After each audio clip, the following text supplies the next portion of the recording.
nous pouvons déjà souligner, quand même saluer le fait qu'il y a de nouveau une formation initiale réelle. Il n'en reste pas moins que cette formation initiale doit, à notre avis, ne pas être uniquement théorique, éviter de laisser de côté la mise en situation réelle. Qu'un enseignant soit un spécialiste de sa matière, c'est une évidence, mais il n'est pas exclusivement un spécialiste de sa matière. C'est aussi un spécialiste de la gestion des élèves, et c'est peut-être et d'abord. Quant au concours actuel au master, il nous interroge, il nous semblerait nécessaire de donner plus d'importance à la didactique et à la pédagogie. D'autant plus qu'un recrutement au niveau master est censé attester d'un niveau théorique. Passons.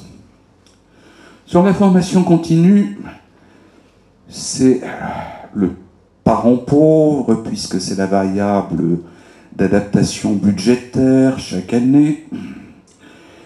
Il nous semble crucial, face à une évolution permanente et constante, face aux révolutions programmées, qu'il y ait une véritable formation continue, qui soit reconnue dans le temps de travail, qui soit le moyen de répondre, de la part de l'État, à ses propres textes. Toutes les évolutions qui ont pu être évoquées déjà induisent une nécessité d'adaptation permanente, donc une formation qui ne soit pas réduite à rien ou presque, et qui permette à l'enseignant d'être efficace, et pardonnez-moi de lire en ces termes, bien dans sa peau. Mais si le ministère de l'Éducation nationale a commencé à mettre en place des mesures, force est de constater une fois de plus qu'elles sont orientées prioritairement, voire exclusivement, vers les enseignants du public. Et pourtant, les 140 000 enseignants du privé sous contrat connaissent les mêmes aspirations et ont droit à des dispositifs d'aide aux évolutions dans une carrière diversifiée. Alors ces aspirations, elles peuvent passer par une évolution par la formation professionnelle. La formation professionnelle continue, qui a été un enjeu du dialogue social de ces dernières semaines pour tous les salariés de droit privé, mais qu'en est-il pour les enseignants sous contrat agents publics? Seront-ils encore une fois les grands oubliés du système?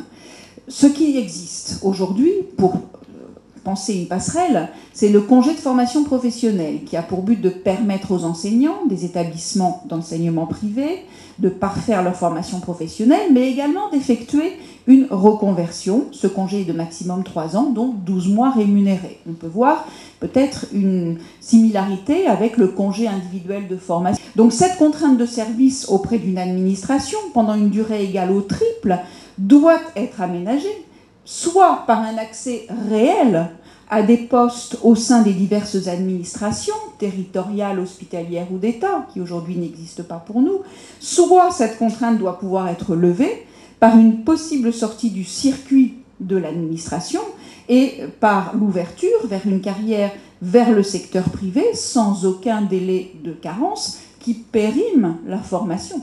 Voilà, donc comment envisager une véritable évolution vers autre chose avec une contrainte telle que celle-là qui pèse sur nos épaules?